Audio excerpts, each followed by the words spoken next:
Try its Butter Baby today and see what makes us so different. You can smell like this, or this. Made from all natural botanicals, herbs, extracts, and oils, try all 30 Aromasks. Mix them and match them. Give them to loved ones. Your skin has never felt this good. Our Aromasks are infused with 100% Ghanaian shea butter and ported bi-monthly. Packed, rich in vitamins and minerals to ensure its vitality, of course. Oh, and we let it whip. And whip. And whip. And we whip it right. Helps fight psoriasis and eczema, severe inflammation, acne and diaper rash, razor bumps, stretch marks and discoloration, dry, cracked feet, and more. Even the bees love it. That's because it's earthen. It's Butter Baby. All natural earthen skincare. Try its Butter Baby today and make your skin happy.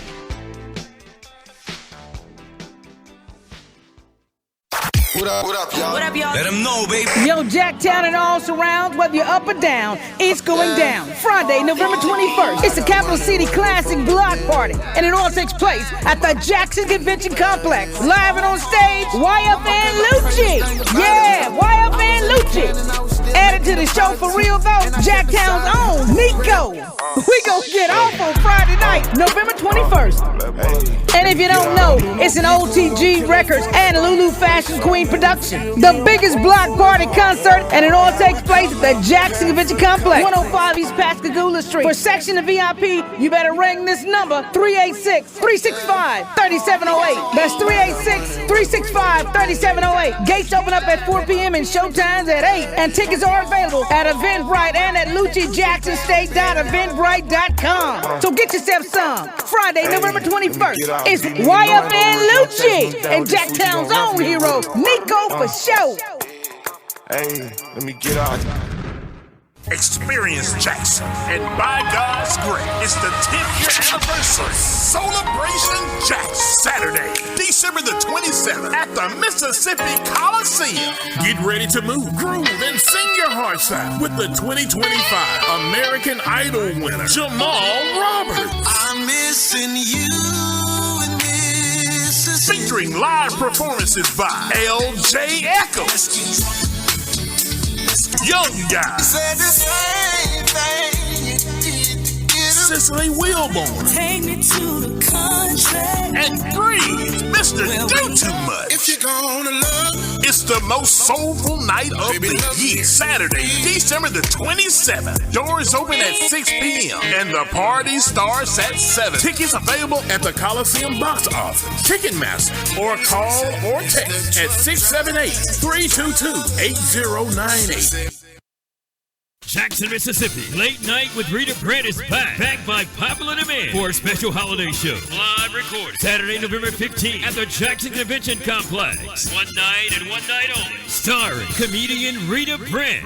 Ladies, you have kind of been fooling around with a dude and he just couldn't quite please you like you wanted, and when he left, he was like, you know what, I'll just do it my damn self. Same concept. Featuring Jeremy T, Kate King Jones, Congressman Benny Thompson, best-selling author Angie Thomas. Live performances by Mr. God Ain't Pleased, comedian Alton Walker, and Grammy Award winner Dexter Allen. Get tickets now before they sell out at JacksonHotEvents.com. That's JacksonHotEvents.com. VIP cabanas, reserved seating, and meet and greet available. It's Late Night with Rita Brent, Saturday, November 15th at the Jackson Convention Complex. Get your tickets now before they sell out at JacksonHotEvents.com. That's JacksonHotEvents.com.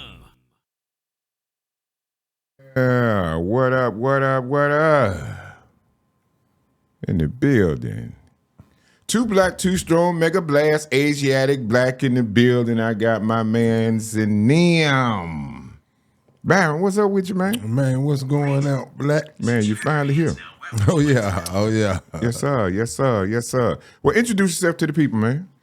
I want everybody to know how everybody doing. First of all, I appreciate you inviting me, Black. Man, you know home is right here, bro. My name is Byron Brumfield. Everybody call me Goldy the Mack. It's my stage rap name, which everybody know I do rap music also. But also, I'm the founder of a non-profit organization called Medgar Evers Reloaded, a Mission and a Movement, which we are the voice of the elderly, the senior citizens. We also feed the homeless, and also at the same time, we mentor the youth. And also, I'm the host of a podcast called Nigga Out of 601, which is different from what everybody else. Everybody got a podcast. I call it the Mississippi Hood Room because I like to stay in my own lane. And I like to be a trendsetter. I don't like to be like everybody else, do what everybody else doing. Absolutely. And also, I'm a member of a rap group called Moving Southern Style, which consists of different people from different places in it. And at the end of the day, we network and we deal with everybody, and we call it Mississippi Movement at the same time. Well, you involved with a lot of stuff, man. You spearheading a lot of things. Yeah, one reason, Black, why I stay involved and keep my hands in a lot of things. I use these different platforms from the music down to the nonprofit, all the way down to everything I do is to bring people together. Absolutely. You know what I'm saying? You got to reach out to them in different ways. People got different brain cells, so you got to try to reach all of them. You sure right, man. Everybody operating on their own frequency these days. Right. All right, well, check this out, man. We're going to start in the beginning, man. Where were you born and raised? Well, everybody know I was born and raised in Shade Oaks, which everybody know Western North Side Drive. And I went to Lanier, 833, Lanier, but while I was at Lanier, I kind of got involved in some more, how we gang bang growing up. We're gonna get to that one. What you do when you was in elementary, man? Oh, I was at Johnson Elementary over there. Oh, man. Yes, Mr. Mack Myrlie. Yes, sir. Ooh, yeah. The Johnson Tigers. Yeah. Jughead. Yeah. Already. So, we came through the same trenches, man. I was on Pocahontas Avenue. I went to Johnson as well. Right there by Sylvia. That's right. Yeah. Went to Johnson as well, man. And then we moved out on the north side, man, 78.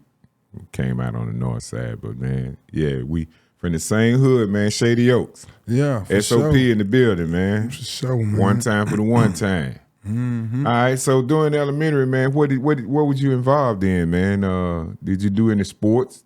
I just played the flute then. I ain't play no sports or nothing. Man, like you that. musically inclined too? Yeah, that's where it started. I played the little flute thing in maybe 4th or 5th grade. I wasn't never into nothing like that, man, because I first of all I was raised by a mother, and I didn't have no father, so I wouldn't. Certain things I wasn't obligated, to, so I had to get what I can, not what I wanted. So, Let me ask you something. Did you ever meet your father? Yeah, I know my father. Okay. I've been knowing him all my life, Okay. But sometimes all of us know our father. That don't mean nothing. Yeah, a lot of us got that story, man. Yeah. I was blessed, man, to have mine in my life, man, through his whole lifetime, man. So I thank God for that, man. You know what I'm saying? This one right here, I'm shacked up with him. Yeah. Yeah. But actually my grandma raised me. Okay. That's what make me genuine and make it different. When your grandma raised you, your grandma can raise you, but it's different if you listen to it. If you don't listen to the beginning, you're gonna listen to it in the end. You know what? I think a lot of us do listen in the beginning, man. I think we get involved with other things, you know what I'm saying? And sometimes it kind of overpowers. But now I can tell you this. If you outweigh your time not listening at the ones that brought you up, that's where the Most High take his hands off you. You know what I'm saying? You're right about that, man. Yeah. So it can be that, man. But you Shady Oaks, man, and coming up, man, going to Johnson, man, playing the flute. What else was you involved in, man? The streets. At an early age, man. When did you get out the porch? I came out the porch about it was about 14 years old. Okay. You know what I'm saying? So you did make it through elementary. Yeah, I made it to elementary, but when you come to junior high, walking past Quick Chick Corner every day. Same thing. Man, and you brought up a nice name there, man, the Quick Chick. Yeah. Tell them folk about Quick Chick Corner, man. Oh, man, when you wake up in the morning, first of all, you want to walk past Quick Chick, little lounge right there. Then the lines on the corner, you smell the breath before you get there. Ain't no doubt, man. Tell them what Quick Chick Corner was. Yeah, right there on the end of Parkway and Ridgeway. Yes, sir. Video games in there. You know what I'm talking about? You go in there and play the video games in the morning. Man. Boy, you just brought back some memories, man. And Mr. Joby was that right down the street, man. Joby Martin. Yeah, buy the Big League Chew Gum. Ain't no doubt. Yeah, you got to be real authentic and old school to know anything about Quick Chick Corner, man. Right. Boy, you bought up one then, man. They had pay phones on the corner then. Absolutely. That's when everything was real genuine, man, and authentic. That's right. All right, so jumping off the porch, man, at 14, man, moving around the city, man, getting involved in things, man. What did you get involved in, man? Well, you know, when you're young, man, you know, like, you know, when you got all the other options you got when you're walking through the hood every day is what you see. Mm-hmm. And when all you see is gangs and drugs. Right. You know, the options you see, you know, you don't see no football players and people trying to invite you to this and that like you do now. Right. It's more right now you see more other options, but people the youth not even recognize that. Point. You got way more options than you do now. So all you seeing is gangs and drugs. So, and back then, mama couldn't even buy you no shoes, you know, or stuff then. Michael Jordans came out. Mm-hmm. Mama couldn't buy you no Michael Jordans, but if you walk up the street and the dope man see you or whoever see you, hey man, what's wrong, bro? Why you got your head down, little bro? Mm-hmm. I want some. I ain't got no shoes to wear. Well, what size you wear? Right. I got some over here. You can wear mine. Mm-hmm. All right, then you want this gold chain to wear with that? Right. You need a shirt, a hat. You want me to drop you off and pick you up? Uh-huh. And that's where it started. Yep. Wanting things. Yep. That, you know, man. in the place, man. That remind me of a song, man, partner of mine, workhorse guy, man, called Dope Man. And it was a true story, man. You speaking facts, bro. You speaking facts. What influenced you, what can you recall, man, influenced you first? What influenced me to do what? Anything, like going left, getting in them streets. We're going to talk about that first, and then we're going to come up to what you're doing now. I couldn't get no Michael Jordans. Like everybody so you else. were heads on with that. Yeah, you want them Jordans. I couldn't go to school. You know what I'm saying? When you going to school, everybody got Michael Jordans. I mean, I had some good shoes. I don't know if they were Scottie Pippens or what, but they just had air on it. So when you go to school like that, they check mark and air on it. You know what I'm saying? So you know they mailing you. Man, where you get them from? Bill's Dollar Store? You know, Bill's Dollar Stores in style back then. You been to Fred? Where you get them warehouse you get them from? Them just some Nikes with some check marks on it. So they ain't respecting that. You out there in the gym, everybody got Air Max on, so you don't want to go to school. You getting mellow. Yep. Okay, your mama done went and bought you some shoes, some good shoes, but you done told them up the first week out there trying to show off in them, but now you got to still go to school with them. So it's a life-changing experience, stuff like that. And then you got to understand, you already got you got a brother, you got 3 pairs of pants that you done wore 4 shirts with and done switch it up through the week. They mailing you. Didn't you wear that Monday? Right. Did you wear that Monday? They would call getting out on you. They was getting out on you, man, doing you real bad. But the dope man done picked you up. Listen, let me ask you this, man. During that time, man, people really, really want to know, right during that time, if you was getting Jones out at school, man, or taken down through there, what was let me see how I'm gonna put this. What made you change what you was doing in order to please them? Now we looking at that now. You being a child at that time, but now that you being grown, man, what do you think influenced you to change your whatever you was doing to hang with the crowd? I had to get with them right then. If I didn't get with them, they was gonna run over me, bully me, or whatever. I had to get with them. You have no choice. When you from the hood, you got to get in where you fit in. Right. Or you are outside. You going to get tried or whatever. There you go. But if you see it every day, these guys got jewelry on, man. These guys out there, they putting that money in your face. Right.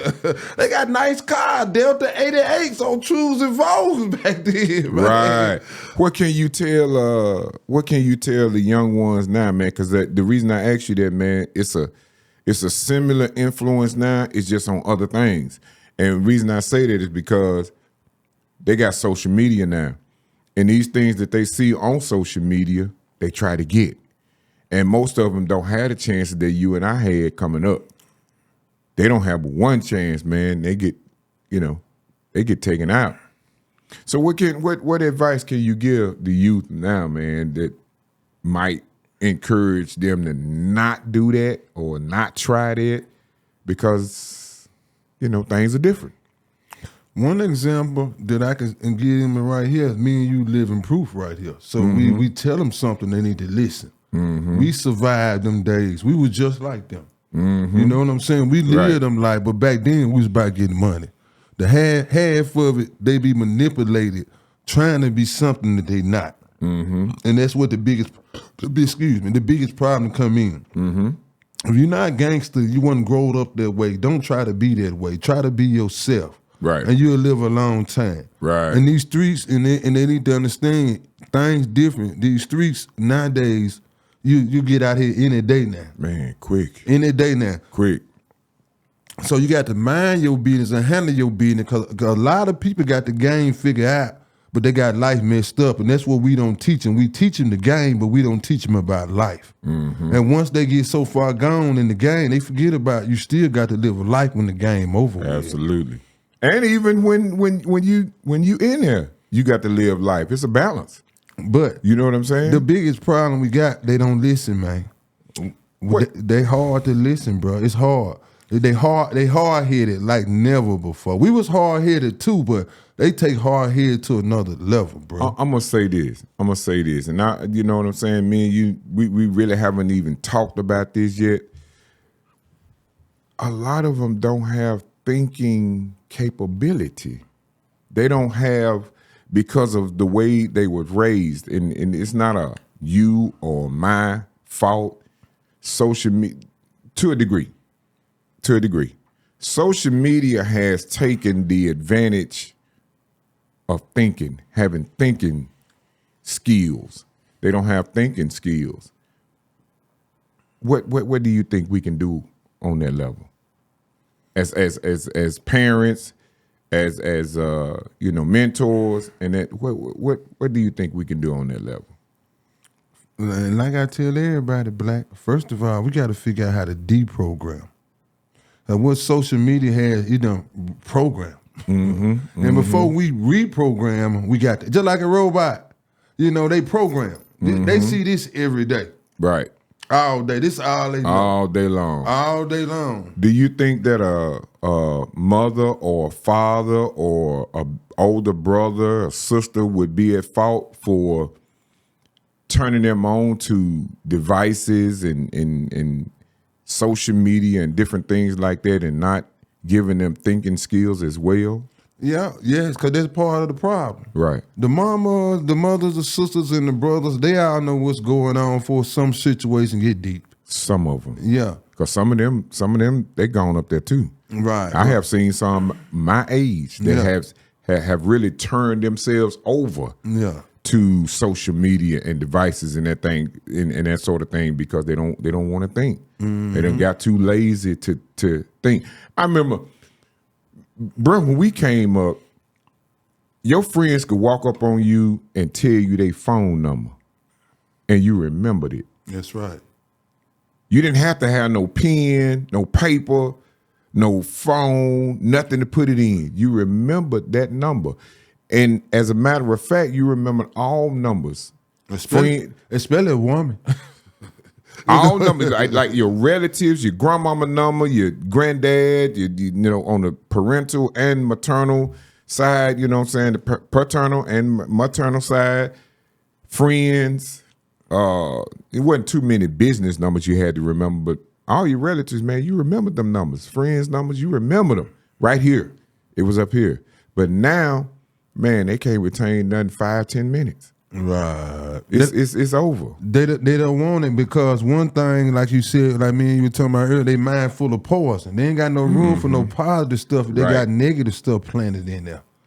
They mind full of poison. And you're right on now. that. And you're right on that because if If a song come on, they can remember that. Oh, they gonna remember that day. They gonna remember that day. Whatever, blah, blah, blah, blah, blah. They gonna remember that. Absolutely. They gonna remember that. All right, so let's get back on you, man. I don't want to veer off too much, man. So during the high school days, man, when you graduated, right? I graduated from Quick Chick University. I got a PhD, a when pivot whole degree. You went to Lanier. You didn't finish out? Man, let me tell you what happened. Let me get to that story. I went to Lanier, man, but you know how you come up in these streets? You start doing the wrong thing. So we end up, gang banging. They throw us out of school, talking about it was a big gang fight, this and that. So boom, I get thrown out of school, had to sit out a semester back then. Mm-hmm. And back then, you be like, they got to send you to another school. Right. So I was like, I go anywhere. I want to go to Bailey, Callaway, anywhere but Jim Hill. So they end up sitting. Why you want to go to Jim Hill? Man, they had a graveyard and everything, man. It was like lean on me. They was 94, 95. Yeah, you right now. Man, it was like lean on me. I went to Lanier. That was cool, at Georgetown over there. But Jim Hill was a whole new world over there. And that's how I started networking and meeting everybody. Because you got to understand, I was still in the street gang. Right.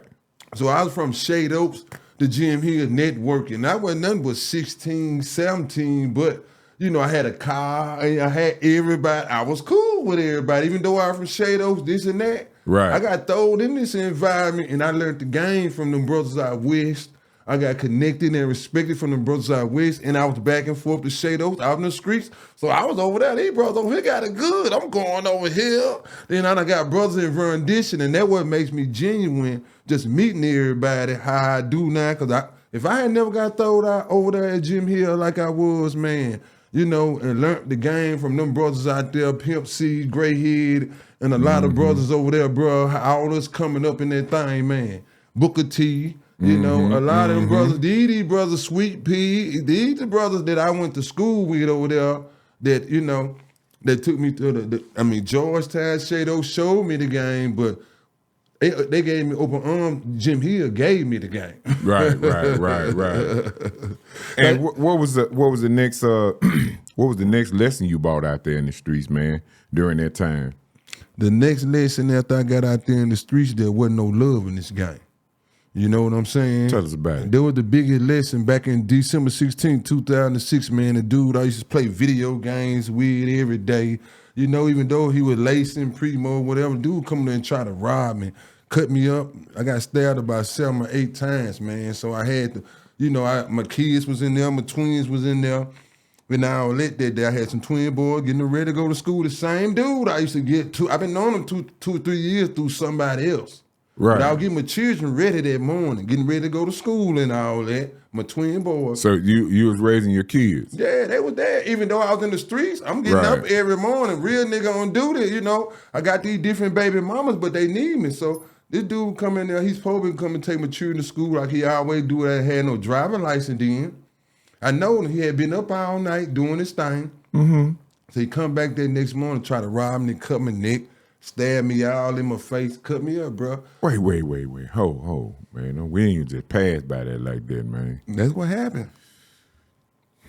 In front of my children. Let me take me a sip, man. But hold up, you can't understand. He was a regular dude. He had been up all night. He came on that night, bust that check down, boom, boom, boom. One thing led to another.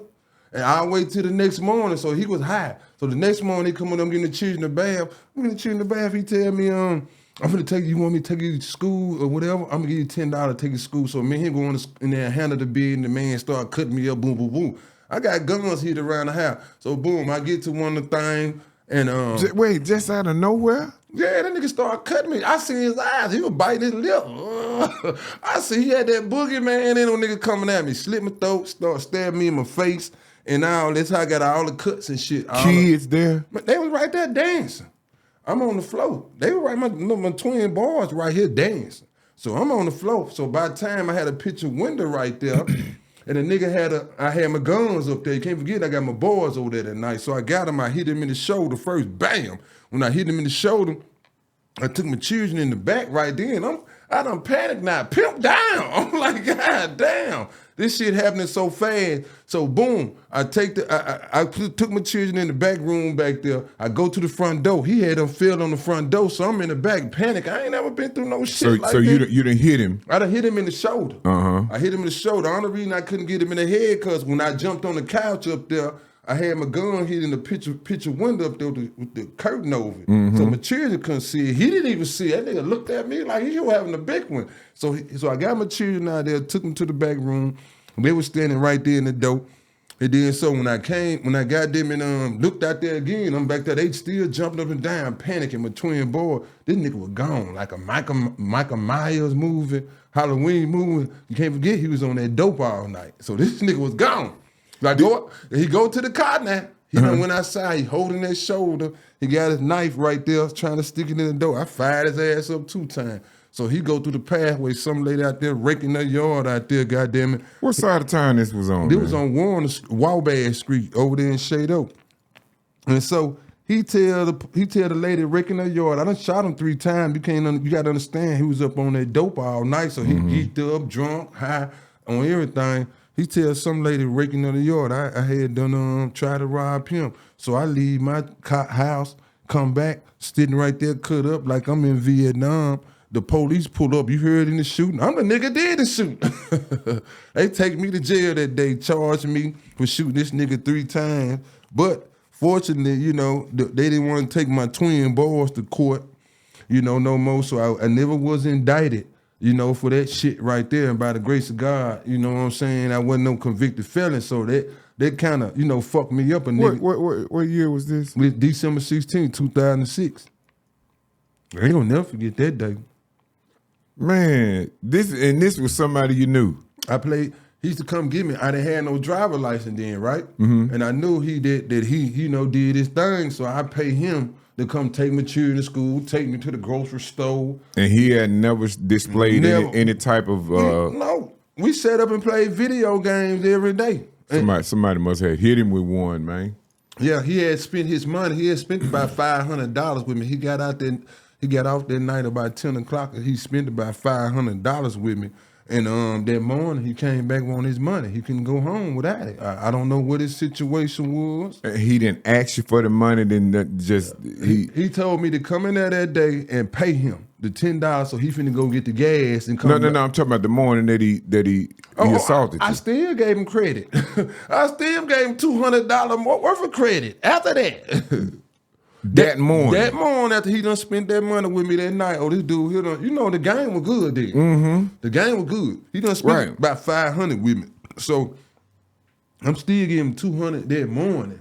You know what I'm saying? On credit. On credit, because I know you good for it. And you deserve it. You got to be real about it. Man, that man done spent $500. I done took his $500 and did what I got to do with it. He can get another $200. He good for it. You know what I'm saying? And the man coming up, cutting me up, stabbing me up, trying to rob, knowing him, and playing video games with him for years. He would take him to children to school. Is he still living? Yeah, he's still living. Y'all talk, y'all. I stay out the way now. I don't try, but he wasn't from here. He was from one of these little country town, Yazoo City or whatever. Is he in Jackson? He's still in Jackson? Nah, I don't think he was from Yazoo, but he came back and forth down here working and do his thing. You know what I'm saying? I met him through somebody else. That's another mistake you don't make. If you don't know, don't let nobody history be a mystery when you out here in these streets. But that was a lesson needed, chance you take. You gonna get robbed or somebody gonna try to rob you when you're out here in these streets making these unwise decisions. Man, they come with the game. That's crazy. That is crazy, man. How did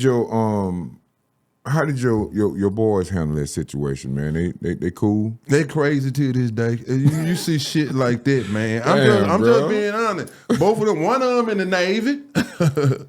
One of them in the Navy, and one of them got so much shit. You know, I gotta see what's the limit on the ATF coming to see his ass. They crazy to this day. You know what I'm saying? How old are they? They 26 years old. Okay. All right, twin boys. Yeah, they twin boys. But what's their names? Dalen and Jalen. Man, shout out to them boys, man. Shout they out to seen them boys. all You that. got one of you. Who did you got with you? Nene. That's my girl. Hey, Nene, how you doing? But see, Nene, thank you for for the store run. And I got to bring my children with me. If I ain't gonna make it, I'll be drunk and fucked up. Yeah, I mean, you doing the right thing though, man. Yeah. Family ties, bro. Yeah, and when them boys, like you brought that to my attention, they ain't been the same. They remember that, man. Do y'all talk about it? Do y'all ever talk about it? Yeah, they talk about it. So, I mean, what age was they? Let's see, 26? They was 9 years old. Okay. That was the only reason that I'm not a convicted felon today, because the grand jury didn't want to hear it. They didn't want to take my boys back through that shit right there. It didn't sound right. Because, you know, this nigga done stabbed me here. He told them how I'm trying to rob him. You know what I'm saying? The nigga done cut me up, man. I had went to Vietnam, bro.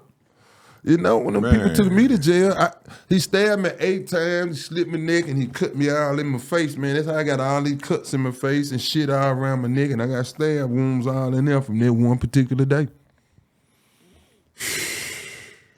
And I went to jail. And guess what? Wait. You went to the hospital. No, they took me to jail because one reason they took me to jail, you know, I was dirty. So I left the scene of the crime. The children wasn't there. Let me get through telling the story. I got my children out of there. My children, I panicked. I never shot a motherfucker before. So I panicked. I got everything out of the house. Took, you know what I'm saying? Came back. Chief Wade pulled up smoking a big ass cigar. He was the aggravated assault homicide detective then. He pulled up him talked about it. We marching together and all this shit 15, 20 years. Chief Wade took me to jail and charged me with aggravated assault that day.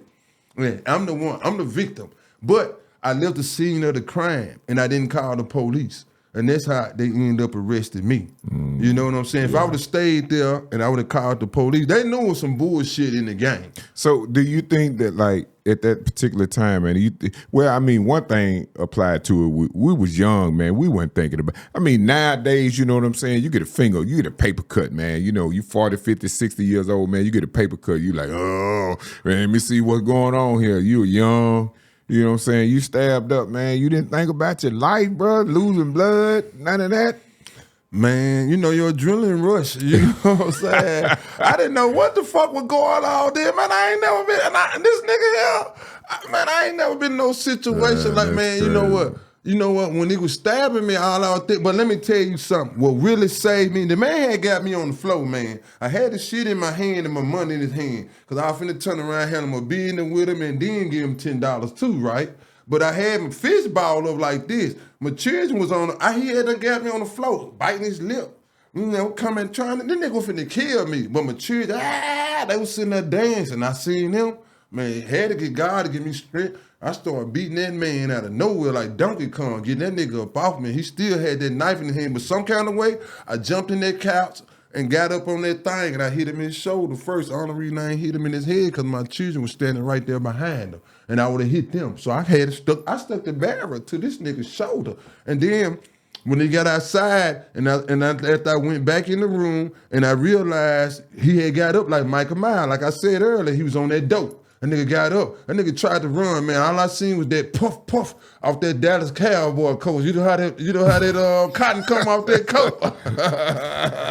2 times. I seen that cotton come out. I got his ass 3 times. That cotton came off that Dallas Cowboy coat 2 times because I seen the blood on my knife.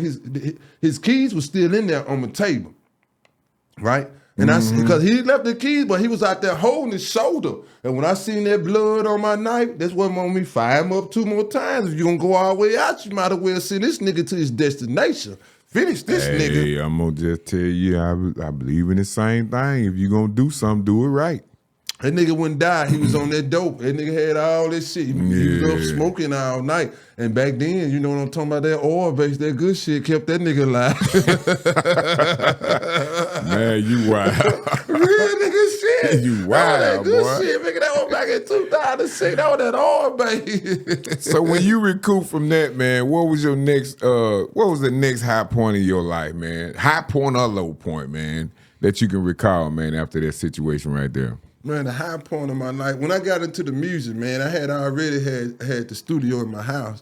And then back then? Yeah. So you was doing music then? I was doing it, yeah. That's how I met him, doing music. You know, I met everybody. He was in my house over there on Wabash, and we was in there doing music. So I had my homeboy in there doing beats, man, but I was stuck in the streets too at the same time. What was the name of your your rap handle back then? Black Goldy was. So you was Black Goldy back then? Black Goldy Mack. It was always been Black Goldy Mack. It came from a dice game when all them old players was out there shooting, shooting dice and shit. And every time I pull up, it'd be a female or two females with me. And so they called me Goldy, but then, nigga, you look like Black Goldy, nigga. You slim and you dark skinned. Mm-hmm. And I had that afro there, that nappy afro. I remember that. Yeah, we was smoking that wet back then. You know how we smoked that wet? That. You know how you look with that nappy afro when I come around? So, gangster. Yeah, so that's where it started, and ever since then, I've been holding that name down, that Black Goldy the Mack, but I done got too old to rap, so now I got this own thing called Dope Man you ain't Blue. never too old to rap, man. No, I got You just, I'm gonna tell you, you just like me. Mm-hmm. You know what I'm saying? All of that back then, man, was for what you doing right now. Yeah. God had a bigger purpose. Mm-hmm. I was talking to Kevin about that today, man. You know what I'm saying? White boy, I was talking to him about that today. God had a bigger purpose, man, for us. And that's the reason you made it through all of them storms, and you weathered all them storms. Oh, you're right about that. Hey, for real now. We didn't have this plan. Real talking. As a matter of fact, a lot of us, you know what I'm saying, including myself, I was like, man, I don't know if I'm going to make it. What we doing out here now? Hey. we doing what we supposed to do. Most High had that plan for us, man. Yep. You know what I'm saying? Because I righteously didn't give a damn. Right. I didn't care. Yeah. Let me get this moment over with. Right. You know what I'm saying? Whatever I'm doing right now, you know what I'm saying? When I was in that DJ booth, when I was running with them musical geniuses and them stars and them A&Rs and them labels and Birdland and Hamps and all of that, man, I got a question for you. Talk to me. So you didn't care about all them clubs you tore up? I'm gonna say this. Now I always operated with. I'm gonna say this right here. This is how you can explain it real short. I cared, but I cared more about people than myself, because I always cared about what happened in the club. As a matter of fact, I can recall DJing at the Birdland, and I would tell people, if I play this song, it's gonna do something. Yeah. And a lot of them was requesting songs, man, and I was like, man, I ain't finna play that. I'm not gonna play that. I don't want to see that happen. So I operated with common sense. And then the females that I was dealing with, I never wanted any female that I dealt with to drink or smoke. I never wanted that, man. Never. Yeah. That just wasn't my MO. Yeah. You know what I'm saying? But as far as me, man, I'm partying.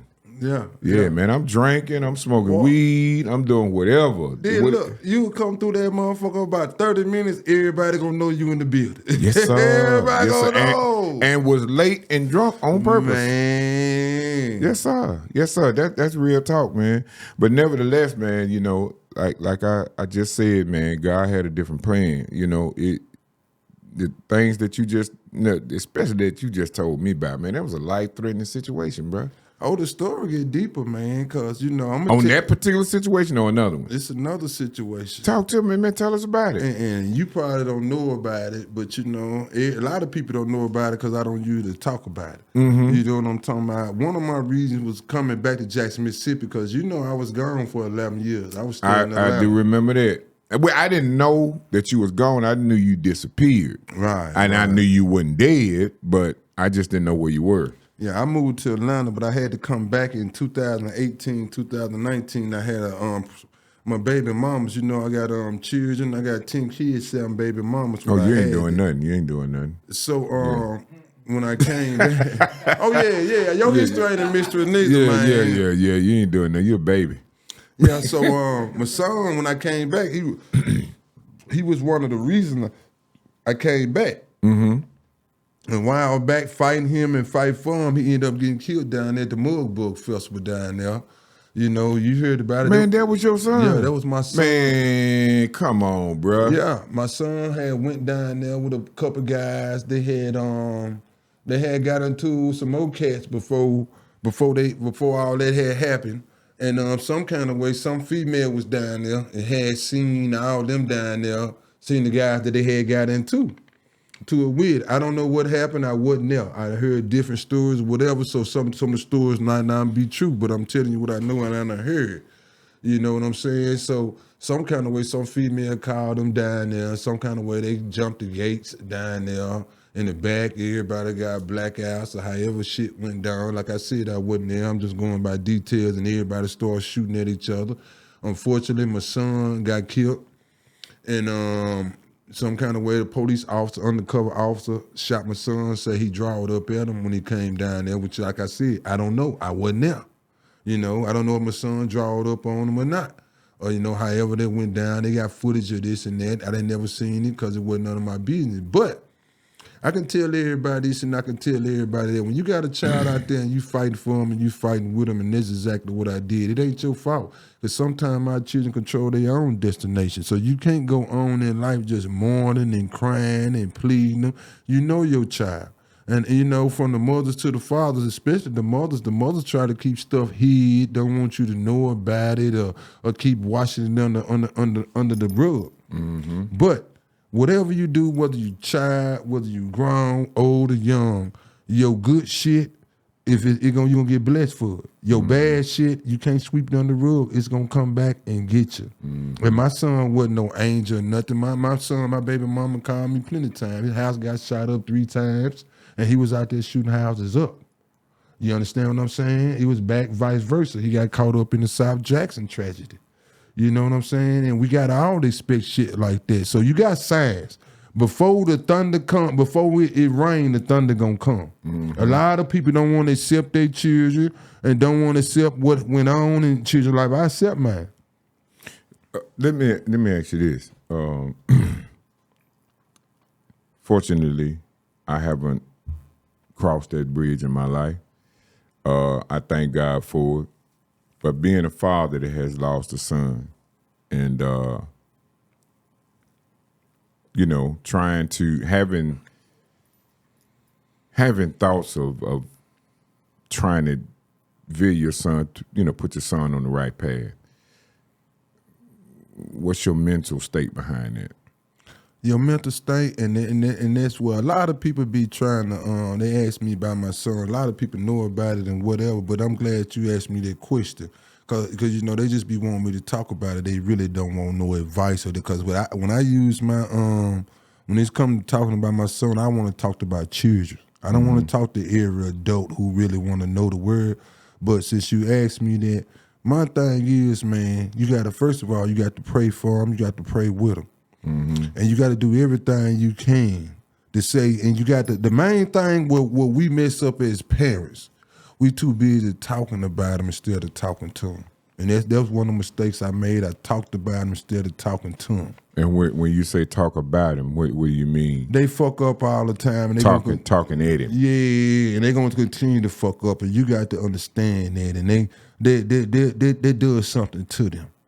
So you got to just sit down and talk to them, and really you got to show them and explain them stuff, and you got to build a relationship with them, because at the end of the day, you got to do what all you can to, but at the same time, they got to build a relationship with you. Mm-hmm. You know what I'm saying? Mm-hmm. The only reason our children build a relationship with us when they need money.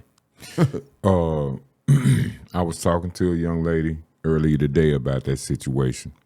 And a lot of us base that on feelings, you know what I'm saying, how I feel about something, you know, not logistically facts on what can occur and what will occur if you continue moving in the wrong direction. And the reason I said that, well, the reason I brought that to the forefront was to ask you this question here. While talking at your son, what was your objective? Can you recall your objective at that point? Talking at my son, you got to understand, he just like you. They're gonna get aggressive. Mm-hmm. They're gonna get rebellious. Mm-hmm. They're not gonna understand that you being passionate about it, mm-hmm. that you love them. Mm-hmm. They're not gonna feel that. They feel you being mean to them, or you want me to be just like you, or you want me to do something you want me to do. Mm-hmm. You don't want me to do what I want to do, and that's what we mess up at. Not just talking, we got to be better listeners as parents. Now, with that being said, and this is a learning lesson for me, because you know, I got a young one. Yeah.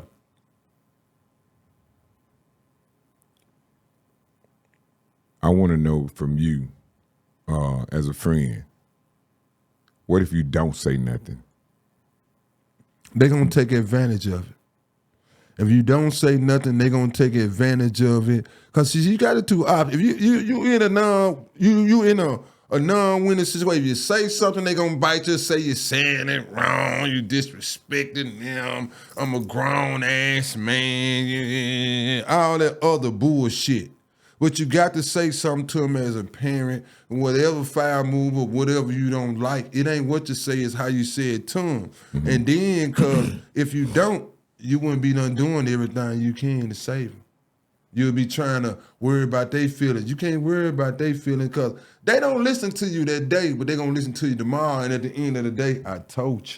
Mm-hmm. And that's what we mainly be, I told you, man. I got a son right now, man. You know, I'm working with him and all that, you know, and he don't listen, but I'm still I can't give up on him. I can't whoop his ass with no stitcher card. He a grown man. We can't, ain't too much we can do after a while. Mm-hmm. And, you know, but don't give up on them and pray for them. Yeah. They will listen. Right. They got to bump their head a little bit, but they'll listen, but you got to make sure you told them. And all the way down to women. You know, women they the ones, you know, men, we can deal with whatever come, but women, they got it worse because women be covering up for them and all this shit. But they can't understand no matter what you do, you can't raise a boy to a man. You can raise your child to be 14 or 15. Now, hold up, Byron. You can't raise him. You wrong now. You can't raise him to be a man. You know, today, I feel the same way you do. You can raise him to be a good child. I understand. I totally understand. I hope don't nobody take that clip, man, and chop it up and try to do something else with it. But I fully agree with you and I understand. The thing is, and this is what I fought for so many years. I didn't understand that a woman is a woman. They don't have the tools because they are emotional. Right. They got the ball. They want to see the smiles and they want to see that over logics. And I was talking to a young lady today. I used to go hard on women because of that, but you can't. That's their baby. And you can't take that from them. Oh, ain't nothing you can do. Just like if you go back there and try to discipline them, and if you discipline a little bit too hard, you better hurry up and get the fuck out of there.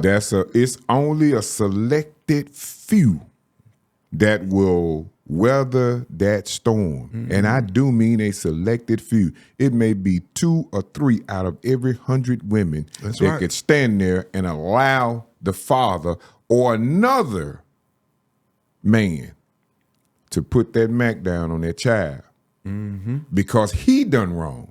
Not because you did wrong, because he did wrong. But you know, that's a horse of another color, man. We get into that, man. We ain't gonna win on that one because they'll turn to another argument about a lady. That's my baby. Right. You know and rightfully so, that is your baby. That's right. But that's my boy. That's right. You understand what I'm saying? And you gonna need me to help you raise him to be a man. Now that is the crazy part, because after he gets of a certain age, after you start seeing that hair and that voice between your legs, you get that hair between your legs, and that voice get deep. Yeah. Now he a man. Now you want me to step in. Mm-hmm. Ooh, don't let him get no girlfriend. Oh no, you can't tell him nothing no more. No. Oh, all he do is go to that girl house.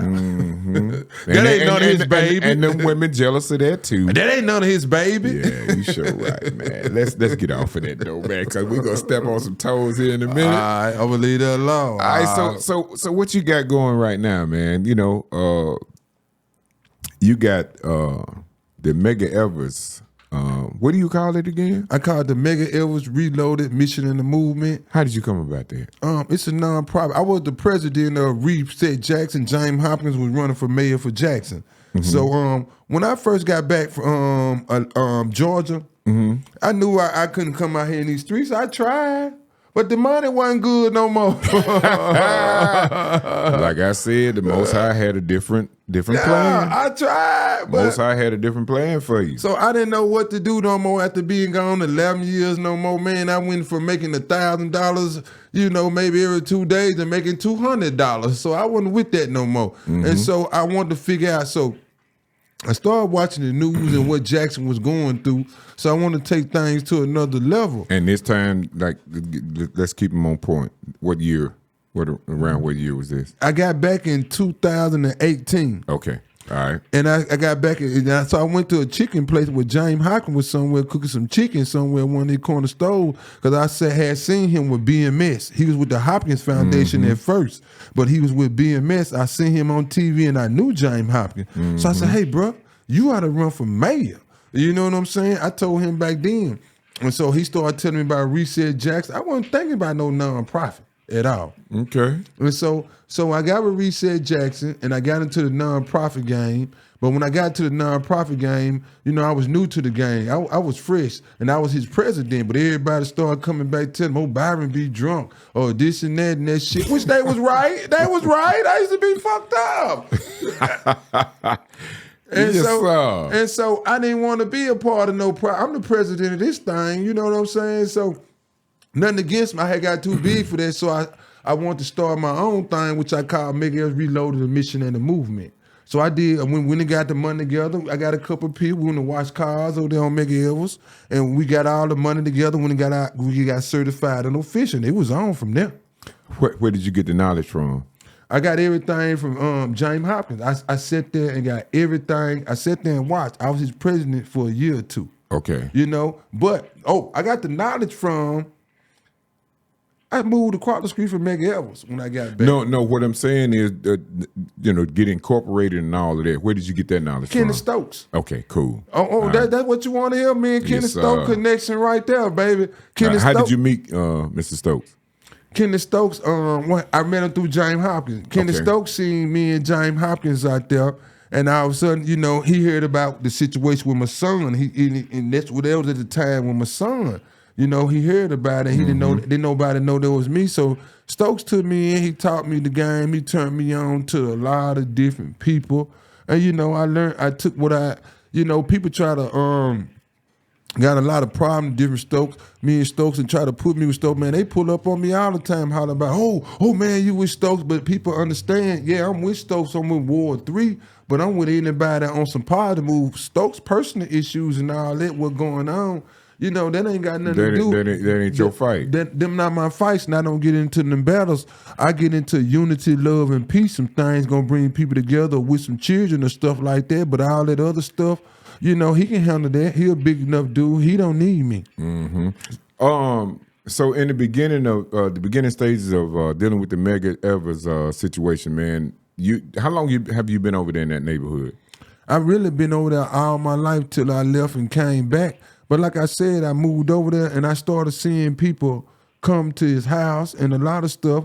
So I started thinking about it. I can't get out here and hustle no more. Mm-hmm. You know what I'm saying? I got to find something else to do. Mm-hmm. And then I was like, man, I need to start my own thing while all the people in the organization can be who they want to be. Ain't nobody got to judge them because you know where we come from, with where we are. Mm-hmm. We ain't worried about no donations and we ain't worried about that because people going to respect you if you just be real about it. Right. And you ain't pretending to be nobody else. Absolutely. So what was your first movement, man, when you got the foundation started?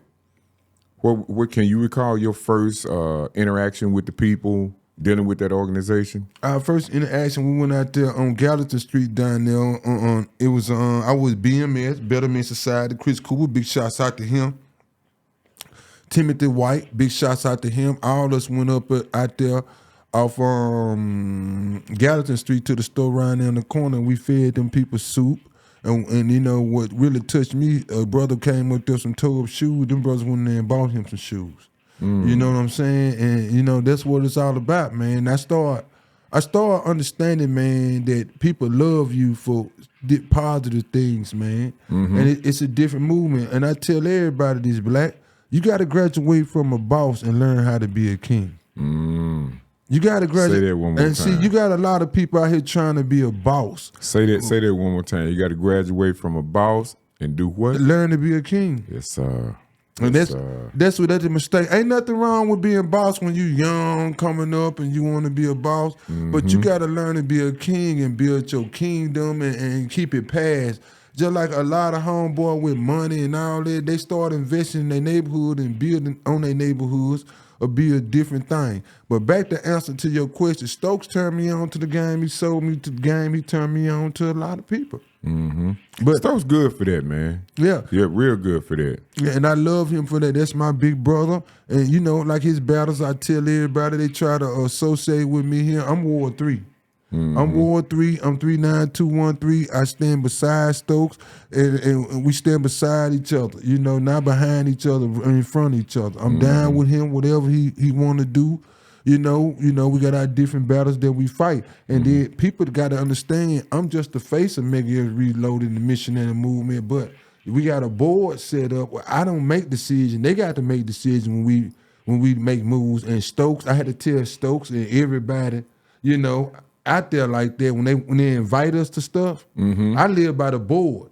I'm just the face and I'm the one outspoken that come out. But if you want us out there, if you tell me on Wednesday that you want us to come out there on the Saturday, you're not gonna get whole Medgar Evers. You gonna get me.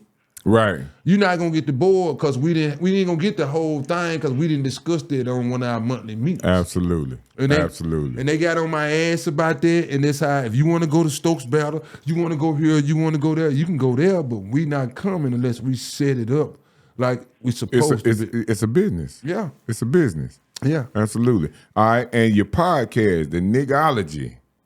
Niggology 601 is where I be creative at. You know what I'm saying? Like I said, I stayed in Atlanta 11 years, and a lot of people don't understand. I come back with a lot of ideas that different what most people don't understand. Some of them don't respect it. Some of them don't listen. Some of them don't even try to listen, don't try to change.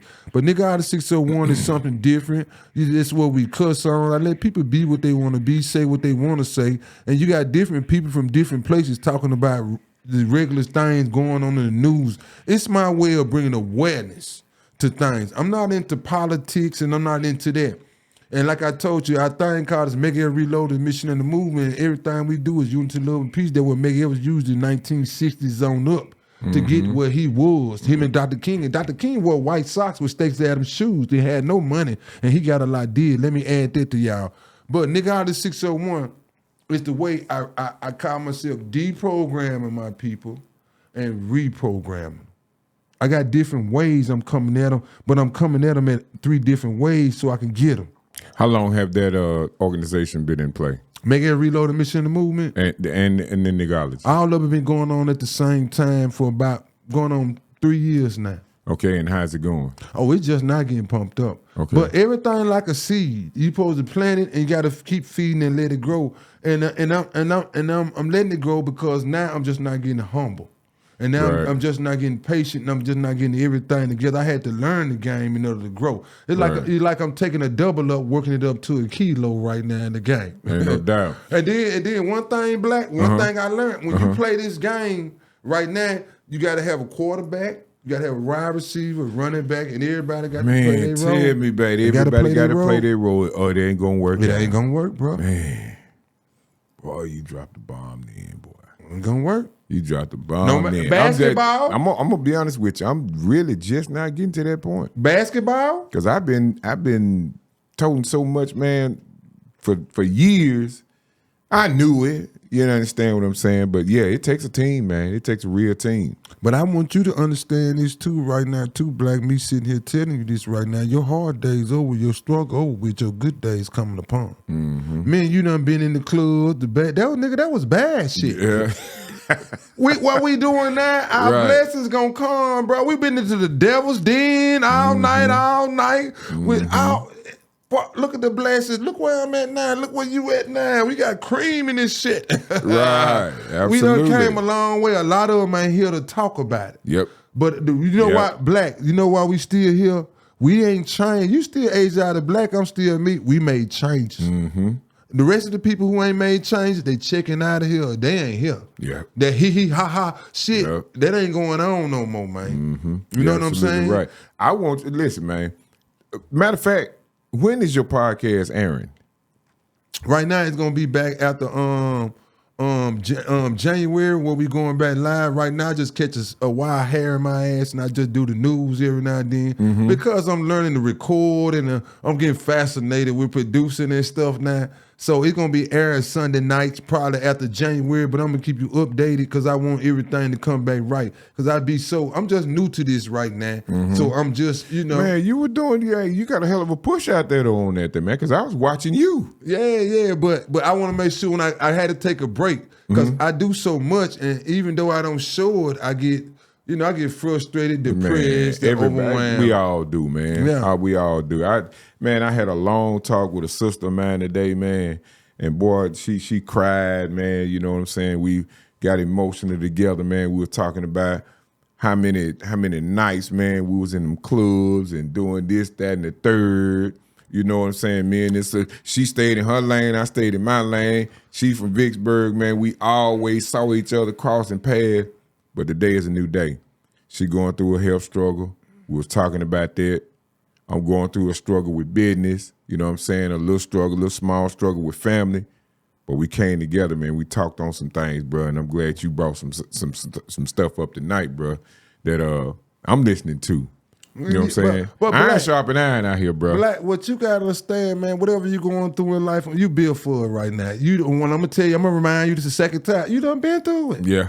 You're right. You know what? We set up for he done built you like a prophet from the podcast. You from DJ, what you doing now, and everything you do, you the best at it. You gonna be the best at what you doing right now. You just keep what you doing. You connected and you respect it all the way down. But my thing is, man, don't give up on it and keep doing it. No. But see, what we did back in the days, that's what we wanted to do. Yeah, and that was the easy part. What we doing now is God's work. Yes, sir. Say that one more time, We man. know our purpose. We doing our purpose now.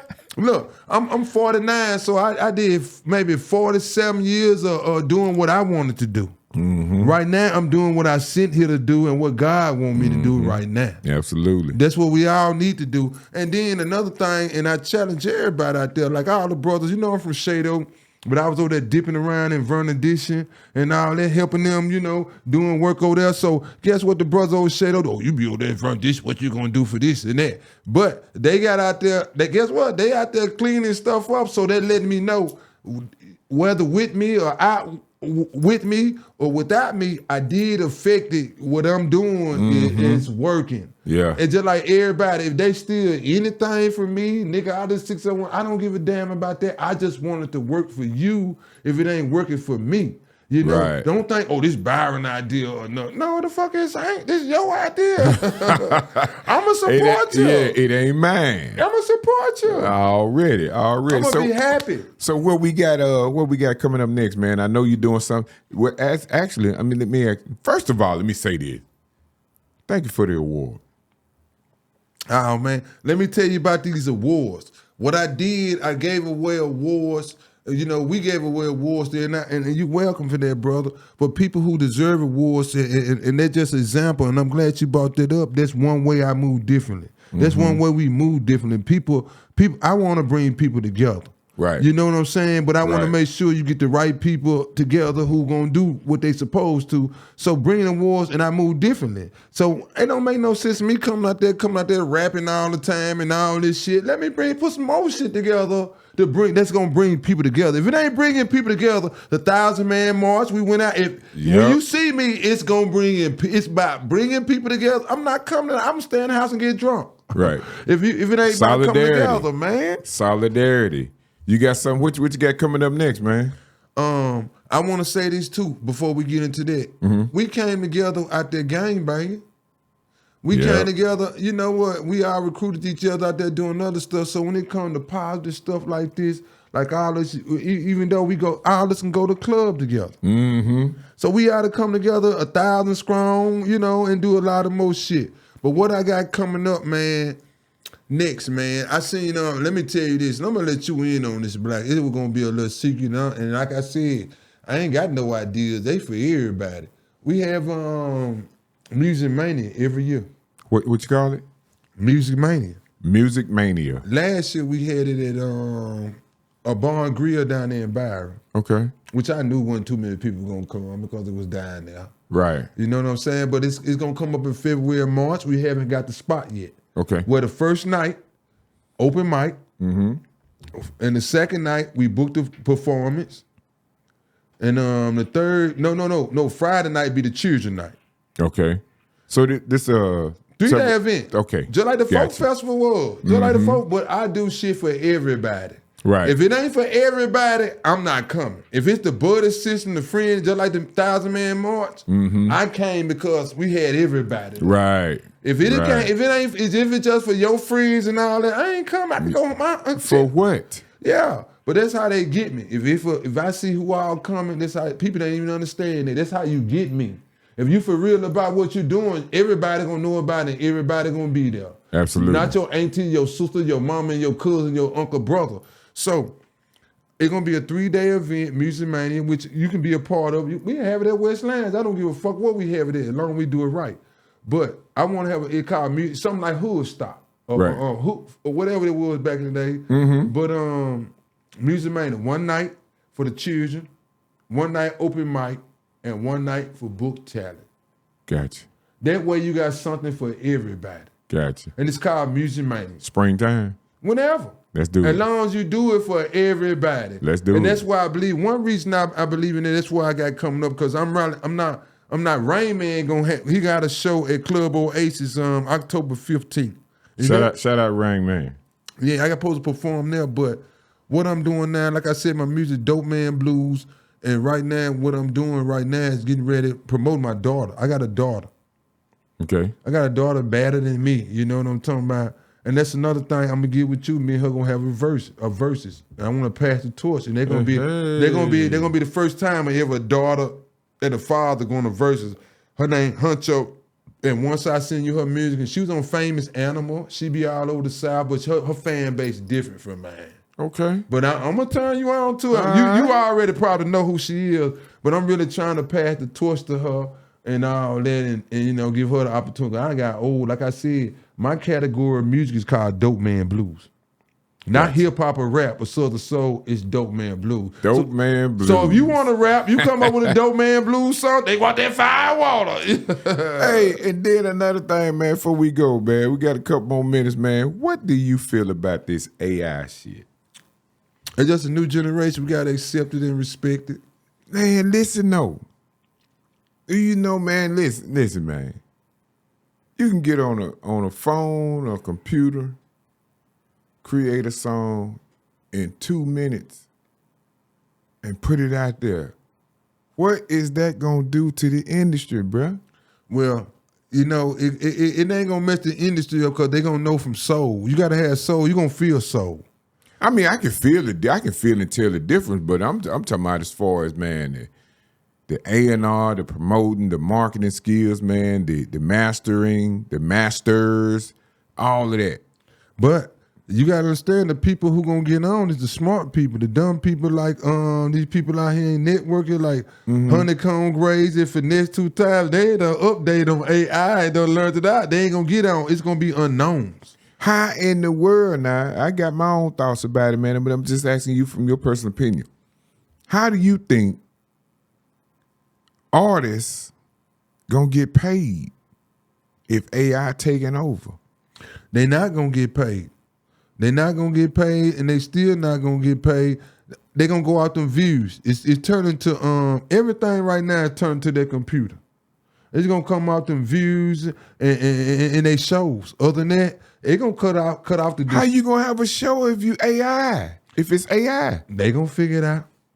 They gonna figure it out. That's what I want to know. I want to know, man, how in the world, man. I got a couple of songs that I created right now. Black, can me and you do a song, man? Can you tell the people with me? Give me 16 bars, give me a try. I can do some shake your booty, whatever you want. Start the violence. I could do some start the violence, man. Whatever you want. We don't even need to talk about that no more right there. I just said that last week, bro. It's up. I got one more before we go. It's up. That right there is up. Stop the violence. Let me throw one more with you before we get off this show. Talk to me. All right. And I know you the man to do it. This is my last idea I want to pitch to you. They got self-destruction, right? They got we all in the same game, right? Asia the black man. All we need is one. The South ain't got now. Can you get about 10, 20 different niggas out of Jackson, Mississippi? That's what I'm talking about. That's what you said that a little while ago. And shoot the video. I'm already with it. And shoot that video. Let's go. And shoot that video. Get somebody out of here. Man, let's go. And shoot that video from around the hood. And let's go. Mississippi be on the map then for sure. We be already on the map, man. But we talking about on the real side. I know what you're talking about. Yes, sir. Another opinion. I need to ask you this, man. Right now, who do you think is reigning supreme as far as lyrics? Right now in Jackson? Or where? What do you want to talk about? We'll say Jackson first. Jackson, Mississippi. We talking about lyrics or I'm talking about population? lyrics. Mr. Fred. Old school Mr. Fred. Old school Mr. Fred. Back in the days. You got these young bucks out here too now. But Mr. Fred, man, I've been watching Mr. Fred and a lot of people don't know who that is. Mr. Fred, that's the one. Mississippi burning, baby. Yeah. He out there. I know who he is, but man, lyrics. We talking about fire. I gotta give the kamikaze. He still got it too. But you want the young or the old? It depends on what you want. Period. I'm talking about hands down. I say kamikaze too. I gotta get kamikaze. I heard him. I be hearing him showing out and shit. That's when it comes to the antonyms, metaphors, and I hear him kamikaze. Man, that man is. You thought I wasn't gonna say him, but Mr. No, I just wanted your opinion on it, man. Now, Mr. Fred got ghetto gossip and shit, but he been doing it a long time. And I'm a hater too. If he was trash, I'd tell that nigga ain't jamming. That right. Nigga. He catch me when you catch me doing this and kamikaze. I listen to him one day. I said, "Oh, he's showing out." I said, "That nigga showing out." And I said, "That nigga jamming right there, man." That's a bad boy, man. And look, if I listen to you 3 or 4 times, industry wise, who you think it is? Who you think it is? In the industry right now? Yeah. I'm talking about on lyrics now. Fire. Hard to be touched. Hard to be touched.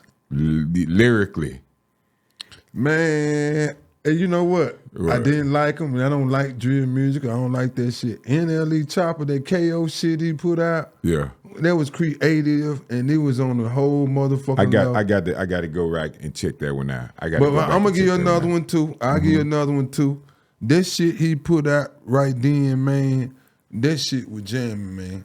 But just to be straight up with you on some of the shit he say for next 2 times, even though he got the shit, whatever, man. That dude there got what he doing, he switching up his style, but he not gonna make it if he don't get together. That singing and that shit, that nigga actually can rap, man. Yeah, he a bad dude, man. I say that too.